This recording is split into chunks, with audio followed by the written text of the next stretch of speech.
Hi everyone, my name is Chris. Welcome to the Like Sneaker channel. For those who are new, a big welcome to you. This video I'll be reviewing a humble entrant into the sneaker game and possibly one of the best.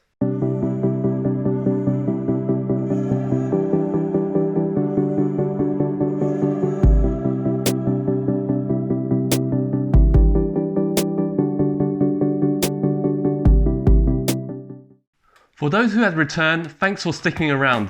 You probably noticed that today's setup is different to the previous videos. The main purpose for me starting this channel is to offer my viewers more value and focusing on my feelings towards sneakers and sizing. With the new format, I will provide you my input for the following categories and to give them a score out of 10. Now let's get back to the review. So last year, the 327 was one of the latest silhouettes to be launched by New Balance and possibly one of the most popular in Asia, especially in Taiwan and the Philippines. If you search New Balance 327, there's quite a fair share of videos from the Asia continent. So I'm going to take the sneaker out of the box. So released on 25th of July, they were set at a retail price of £80 in the UK. The Dark Blaze and Castle Rock colourways were sold out almost instantly, but the Lime Green were not as popular. I was a bit gutted that I could not buy the Dark Blaze during the initial release. Fortunately for me, Foot Locker restocked them and I knew I had to cop these. So initial perspective is that it's definitely eye-catching, touted as the ultimate leisure shoe. The silhouette pulls design features from three of the brand's classic 70s styles: the New Balance 320, the New Balance 355 and the New Balance Super Comp. For New Balance to combine three retro designs into forming one casual and sporting aesthetic sneaker impresses me because it is a daring approach to relaunch of vintage looking shoes into the current market. Therefore, I will give this a high 9. In terms of packaging, it comes with a standard dark grey New Balance box, nothing much to say here. The label reads UK 10 MS327 SFC. Inside comes with the standard wrapping paper, which you can see is already in tatters.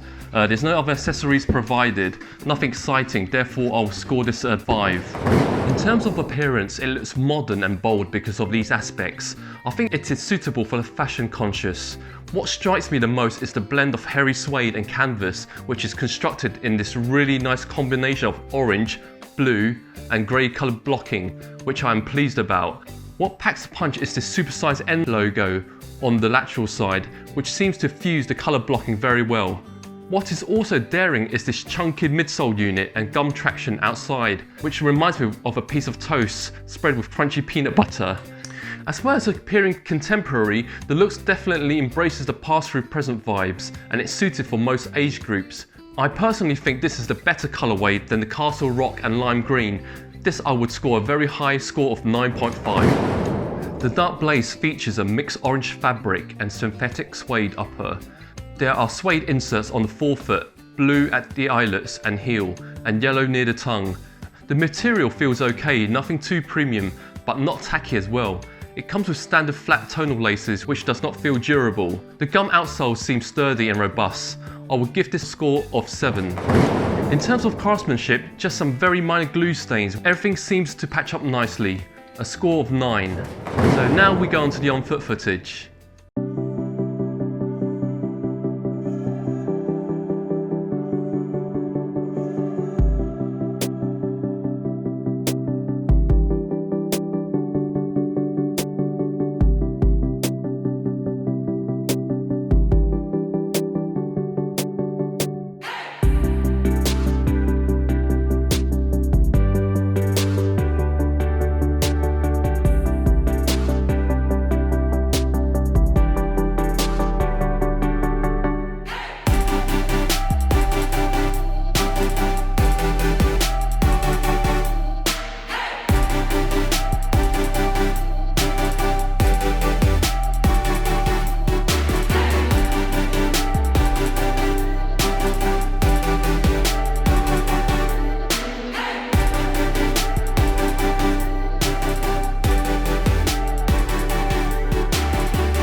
terms of sizing, I understand everyone's foot and walking style is unique, and the purpose of my new format is to help my viewers as much as possible.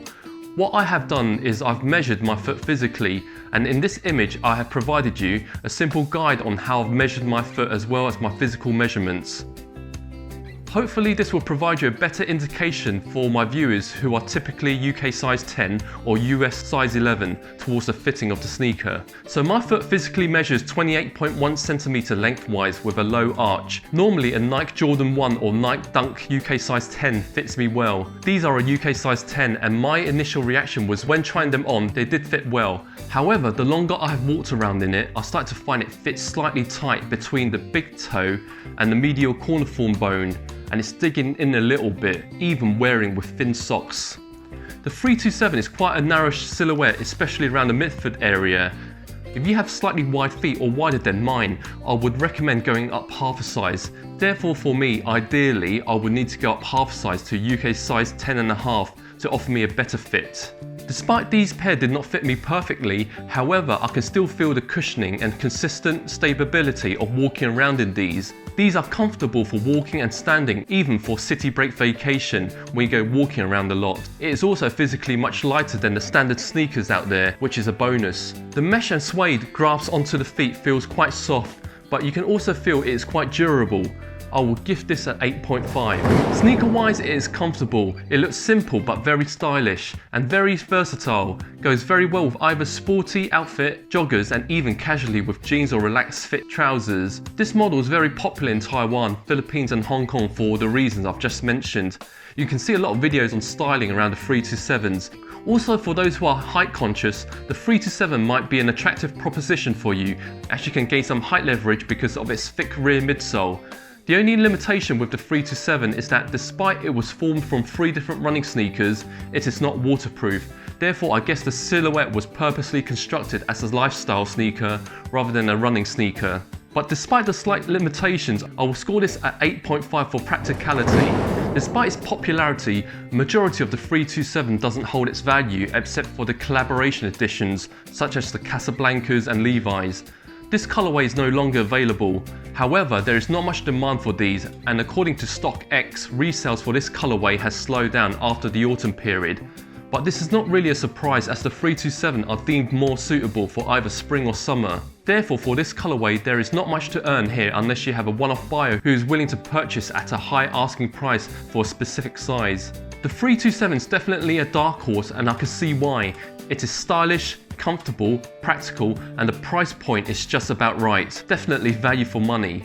You can probably even pick up a pair in a different colorway for under £80 in websites such as ASOS when it goes on sale. What makes it more attractive is that there are plenty of different colorways for both male and female to choose from. Starting from being a new entrant, they already did a collaboration with some high-profile retailers.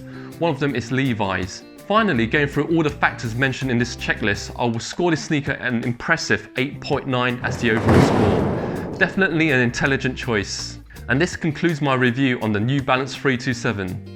So I'd love to know what are your opinions on the 327 Dark Blaze, whether you agree with my scoring and if you like the new presentation format and sizing guide, and did the new sizing guide help you? Many thanks for watching this video. Appreciate if you can leave me a quick like and subscribe, as it will encourage to grow this channel, and I will bring you more sneakers for reviewing. Like Sneaker signing out. Quality of materials. The Dark Blaze features a